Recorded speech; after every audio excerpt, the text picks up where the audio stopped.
Hey y'all, welcome to episode 15 of the Stay at Home Some podcast. And today we have a very special episode. We are going to be talking with the creators and the actors of an amazing film we really enjoyed called Smile, The Worst Is Yet to Come. So I want to thank y'all for coming on the podcast. This was a very amazing film with a lot of very heavy topics that I feel like y'all discussed very well throughout the film. So welcome to the podcast, y'all. Thanks for having us. Yeah, Yeah, thanks. This is great. awesome. So I just got to ask, how did the inspiration for this film happen and where did it start? How did this all start? I'll take that. Chloe's heard me tell this story a couple times, but I'll give it to you guys. A few years back, this was during COVID, and actors were looking for a way to work with each other. So we were doing a lot of Zoom readings, and because there wasn't a lot of work. And I had really wanted to work on the play Who's Afraid of Virginia Woolf. And I started to realize that I was probably more of the George character at this point in my life rather than Nick, who I always thought I'd play. And I was like, damn, all right. So let me start working on that, who's the older character. And then around the same time, it was White Lotus season one. And I was watching an episode and I just had like this moment of clarity where I paused the episode and I was just like, oh my God. And my wife was next to me and she's like, what? I was like, I just realized I'm Steve Zahn. I'm no longer Jake Lacey. And she was just like, oh God, shut up. And then she started watching the show again. But from this, I started to think about something that I wanted to write. And I was working on a couple of writing exercises. And one of them was writing a letter to yourself from your older self. And I sort of wrote this, the last monologue of the film, just as a letter to myself and stashed it away. And then I sat on it and started thinking more about it and thinking about what I wanted to write. And I went back to that and started to create this sort of fictional world based off of where I was at in my life, and came up with Smile, the early scripts of Smile, The Worst Is Yet to Come. And then I brought it with to Chloe because we had collaborated on a project years ago and had a great time and wanted to work with each other again. And I said, "Hey, I'm thinking about doing this with a couple of friends with some DSLRs. Any interest?" And she read it and she dug it, but she really thought there was something more to it. So, because of Chloe and her vision, we sort of sat down and started to workshopping it together and working on it together, writing, and created what you guys watched. Yeah, and we really enjoyed it. It has such a collaborative feel to it. And one thing that I really liked about the film, and we talk about this on the podcast, we're big fans of movies that don't have a whole lot of characters, but the ones they do have are very well developed. I felt like the chemistry between the characters was just so great between how they interacted and handled all those topics. So was it already like really good chemistry? Did you know a lot of those people going in, or did y'all just start doing readings and it worked out really well? Well, Joe, do you want to actually the lead actress, Liz Masucci, was the star of my very first short film that I had made. And I had known her years before we worked together as actor director, and I had known Joe before as well. And we actually all worked at the same bar restaurant in New York ages ago, but Liz and Joe had never met each other. And so when Joe and I were working on it, he was taking a class through Zoom where he met and was partnered with Liz, even though she was New York based and he was LA based. And he suggested, hey, wouldn't Liz be great for this? And I was like, oh my God, she'd be amazing. And I had such a great experience working with her as well. So it was only natural that she come on board. And so we spent about a year, the three of us together, like workshopping the characters, really developing them. And for Joe and Liz to get to know each other too, so that by the time we were on set, it was like the three of us were a little family, and so that comfort was just there. And then when Ethan and Christina, who played January and Jarek, they came on through casting, they were cast with thanks to our incredible casting director Mary Beth Fox, and it was just such a natural completion of the foursome of these characters, and they brought really great energy and spirit and attitudes and were game to just play and dig deep into the work. And it was just a really, yeah, exactly what you see on screen. That collaborative presence was real, and it was there from the beginning. And we had a lot of fun with it. Yeah, and I think it really shows with that collaboration how it felt so natural because y'all were very covering some pretty heavy topics, like infertility, like male erectile dysfunction, and also like feeling like you might have put off some stuff for the future, because when you're in a relationship, sometimes it's like, well, I have to make a sacrifice for my partner. And, I feel like a lot of that doesn't get talked about the way it was. So, how were y'all able to kind of handle those heavy topics and kind of bring it all to light like that? Because I really admire how y'all were able to do that. Um, I'll just say my piece, and then Chloe's got her take as well. But for me, it was always just about not making this like super declarative statement, just like having ideas and letting these characters sort of play it out, and letting the audience sort of decide for themselves what they think about this. Some of the stuff is based on lots of our real lives, and then we just sort of put it into this fictional world. But um as far as like the themes and everything like that, yeah, I think it was just a lot about discovering, like putting the characters in a situation and letting us discover what happened with Chloe's guidance. So I think personally, like my I guess my favorite part or aspect, if you will, of the movie is kind of like that odd couple dynamic between you two guys and the couple that you guys meet while you're hiking, because there's kind of like, I was thinking to myself, I'm like, there's kind of like an odd couple dynamic here because like they're influencers and you guys are like not really into social media. So like, what is your opinion? Like, do you like, are you like actually like not into social media? And if not, then, and if you are, then how did you kind of like get into that role of like, yeah, I'm not really a huge fan of like scrolling through reels and posting or Oh, Joe, do you want to? I think that's so pointed towards your yeah, character. it was that I'm sorry, I should have addressed it to Joe. That was my fault. Yeah, no, uh okay. No, I think for me, it's just it's kind of, I always go back to the line that January said to Birdie, where she said something along the lines of, we can both be right because we both have different experiences. So again, it's not about making some like huge statement about my way is better or my generation did it best, because every single generation thinks that. It's literally just about placing characters in situations that are a little uncomfortable to them and seeing how they respond. And I think we did a really good job of, or at least we tried to, of not being the older people trying to tell younger people that they shouldn't be on social media so much, and like really giving these younger characters agency and not making them just caricatures, because they are literally able to turn it on and turn it off and get real when they need to, but also, get a little performative when they're, playing up to their audience. So this is just like how I think people are living now, for better or worse. It's not how I choose to live, but I don't really judge too much when people do. And I think it's just about, not trying to tell people what is right or what is wrong, but that maybe there's a happy medium to all this.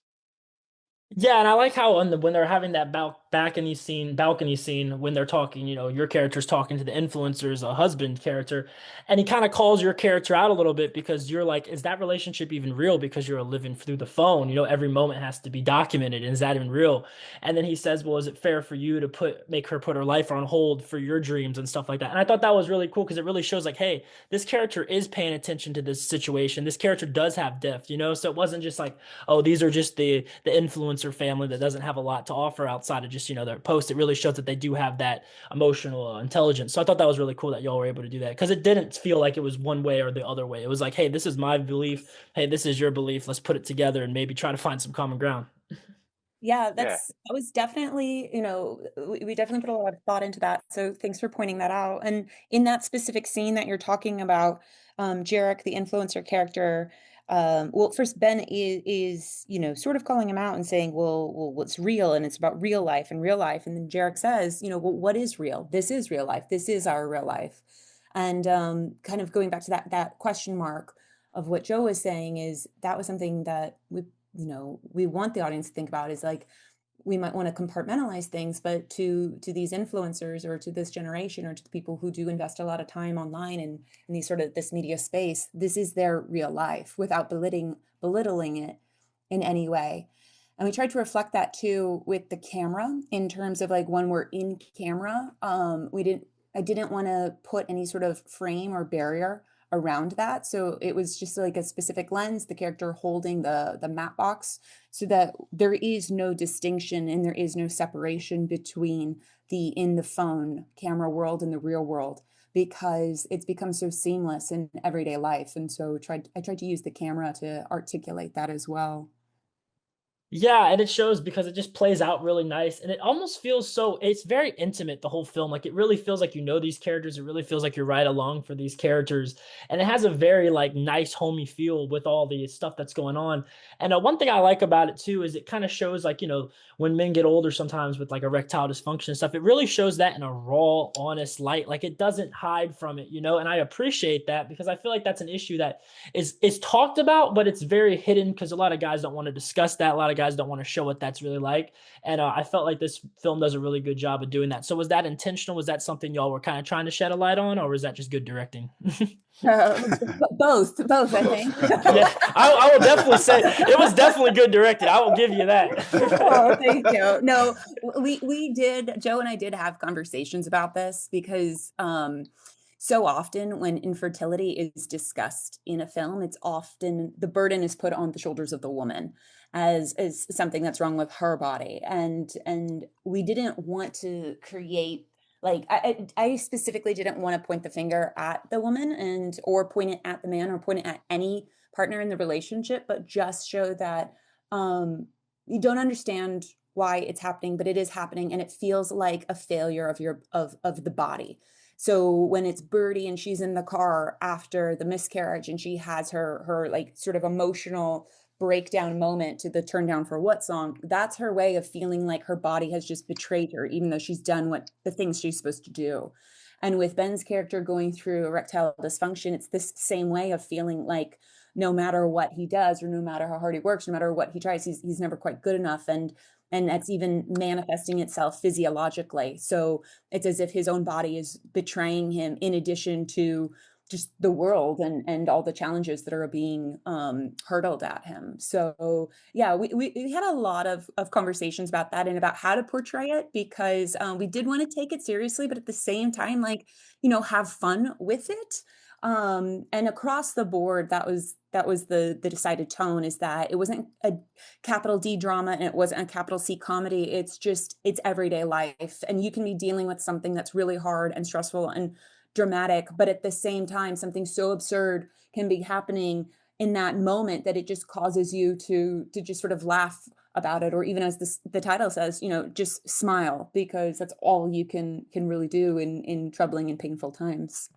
Yeah, and it's funny you mentioned that the turn down for what scene after the miscarriage, because that scene kind of snuck up on me. When I first saw it, like the first like few seconds of it, I'm laughing because, like, wow, that's like, look at her just having, like, breaking it. But then she really starts having like that emotional response and hitting the car seat, and it kind of snuck up on me, and it kind of made me feel like, wow, I really feel for Birdie right now, because that's a hard thing to go through. And I think that was really good of like kind of her acting, how she played that scene. And I can kind of relate to it a little bit because my parents had me later in life, and they struggle with some infertility problems and stuff like that. And it was my dad who had the issue as well, but my mom did too because of the age. So I was something I could really relate to because I've heard all their stories about how they struggle with that and how they were able to come out stronger. So I'm definitely going to show them this film because I feel like it could help a lot of people like that for sure. I Yeah, thanks. honestly thought Yeah. the exact same thing when I was watching that scene. I'm like, oh, I'm like, did she wait? Did she move on that quickly? And then she's like, and I'm like, oh, never mind. She's still really hurting from this. And then, of course, that leads into them going to the resort and the whole night and the whole thing going on. So, Yeah. And also, can I ask, is that what lake is that, by the way? yeah, I was gonna ask, where'd you find that place? That lake is beautiful. Yeah, yeah, it's great. Yeah, it's Big Bear Lake in California. It's about 90 miles outside of LA. Is that near Crestline, California, by any chance, or is that not too far from there? I Uh, believe Crestline. I don't know. I'm not sure. Y- I'm not familiar. Yeah, yeah, because there's this one movie I really liked that was filmed. I think it's Big Bear Lake, correct? Yeah, Yeah, Yeah, Big Bear Lake. yeah, I was filmed there. It's beautiful scenery. Really loved it. Thanks. Yeah, it's yeah. really pretty up there. Yeah, it was cool too because y'all just got, like, I'm assuming that was like a rental place and y'all just had went out there and filmed your movie right there. That's awesome. That's how you want to do it. Yeah, for sure. Yeah, all the people in Big Bear were really great about us shooting there too, and we had a chance to do like a small sort of private screening up there, and people were just jazzed, like people from the area, to like see their home on screen, and like they really thought that we did a good job, like showing the beauty of Big Bear. So that meant a lot to us. Oh yeah, I think y'all did because right when I got done watching, it's like first of all, I need to ask them where that is, and second of all, I need to see how expensive vacationing there is because I need to get there. I need to go. It's Yeah, great in the summer, and in the winter, it's great for skiing as well, too. So Oh, it, yeah, cool. yeah. So yeah. you get the best of both worlds. Well, y'all did a great job capturing that, and I gotta ask y'all. So what's next for this film? Are y'all on the festival circuit? Can we expect a release or anything like that? Streaming, anything like that? Yeah, we just started our festival run. So we just made our premiere at Dances with Films in New York, which was it was great. We nearly sold out 2 screenings. We were the only film that was awarded an encore screening. So that was very exciting, and the response was really positive from the audience and the feedback, and some critics wrote some really kind reviews. So that was great. And now we've submitted to several other places, and we're in the waiting to hear back phase. So we will definitely keep you posted.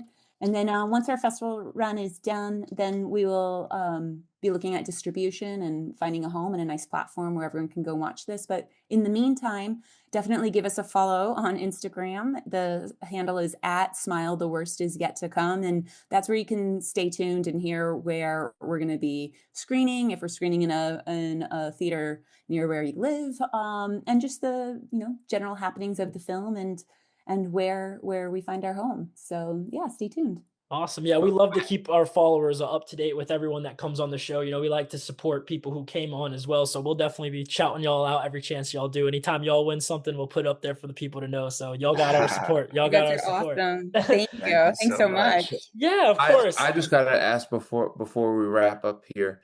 Um, so the couple, I guess, kind of scenes that stuck out to me at the beginning of the movie was first when when you saw the old guy's balls, like who was that and how did you agree to do that? Yeah. That uh, would have gave me a ex- heart attack.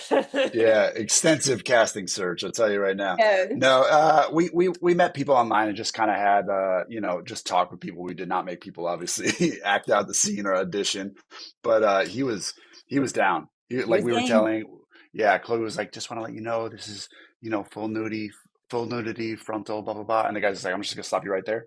I'm cool with it. Whatever you guys want to do. We're just like, all It was right, all this is very our guy. clearly stated in the breakdown as well. So anybody who was signing up for the audition, we did it through like breakdown services and casting Yeah, networks, and it was very clearly in all capital letters stated what the expectation was. So yeah, it was, submit at your own risk. And then we were very careful about who we invited to actually audition, and that part was pretty much a conversation just around what the nature of the scene was, and it was like yeah, a vibe check. It was a big vibe check. And then when yeah, actor came in, we knew right away. We're like, that's our guy. That is our yeah, guy.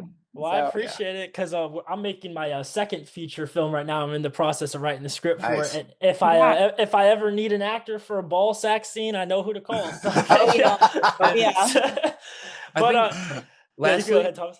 yeah, lastly before Jake goes again, when you guys were making out in the boat, did you guys have like that whole section like privately rented off, or were you worried about like being caught like for real?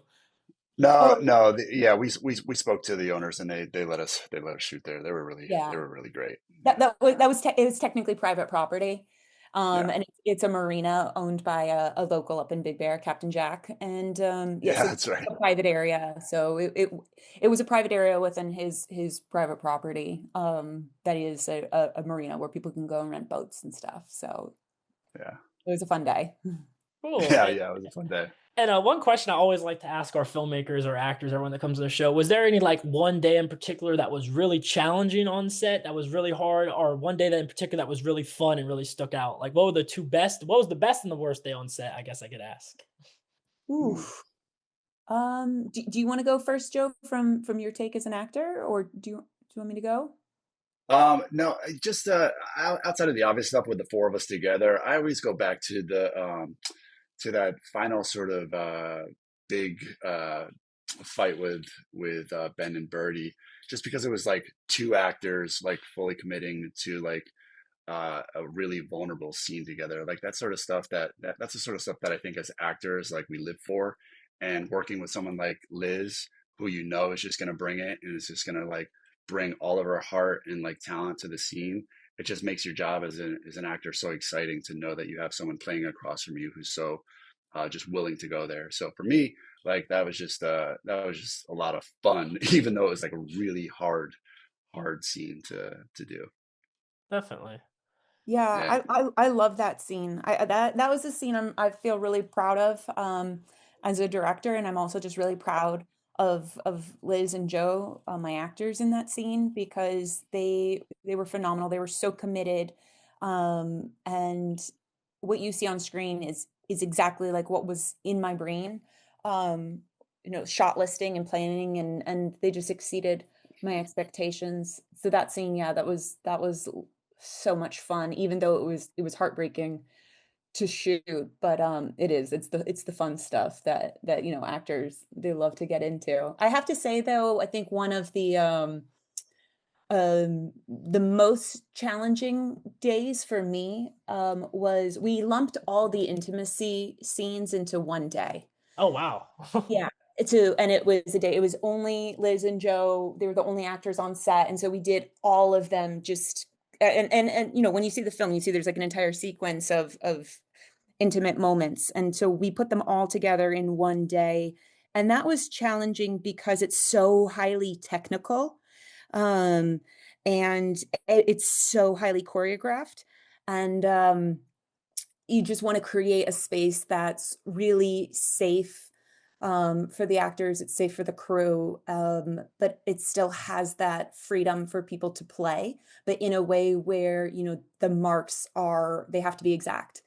So there's just a lot of pressure to get that right and do it within a certain time frame. Yeah. We're independent film, like time is always an issue there. So that was certainly the most challenging day for me, but we got it, and it looks beautiful, and they look beautiful and did a really great job with it. And then the most fun, there were so many fun days. There's so like it was just like film camp doing this movie with the crew, the cast, like we all became a big family. But I would split it between two. One would be the first day when January and Jarek arrived, and then it became the four actors at the house. And it was because we did the whole party montage that day. So it was their first scene, first take, first time on camera was the whole like dance party sequence. And I wanted it to feel like a party. So we just blasted music and just like kind of let it rip. Like there was some guidance, I want you to dance here, grab the hat here, or grab the drink here, or move here, or cross at this time, but do it in a way that feels really free and natural. And yeah, like we played music and we had crew members dancing behind the camera as the actors were dancing in front of the camera. And that was, just a great way to break the ice for the two January and Jarrett, Christina and Ethan actors to join the set. And then I would say that the most fun day was also the last day that Ethan and Christina were on set, and that's when we did the table scene where they're in the cabin for the first time, and they're splitting their time between in the camera talking to their audience and then also at the table with um Ben and Birdie. And it's when you see like the division between the two generations play in the double two shots at the table.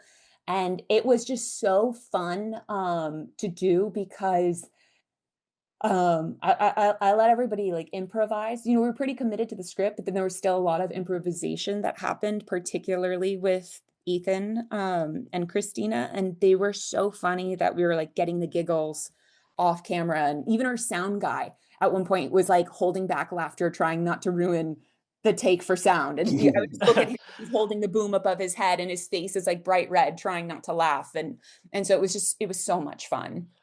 Yeah, I'm always been a big component of like improvisation acting. You know, my first film that we directed here at the Stay at Home Sons, we did a lot of improv on that. So I'm a big fan of improv. I really feel like it gets the best out of your actors. But I give you props, Chloe, because the best way to get good actors to improv well is by creating a very comfortable, safe, fun environment where they feel like they're confident and able to go off with that. So I want to applaud you for being able to make an environment like that that they can do such great performances improv wise, because that takes a lot of talent and skill for sure.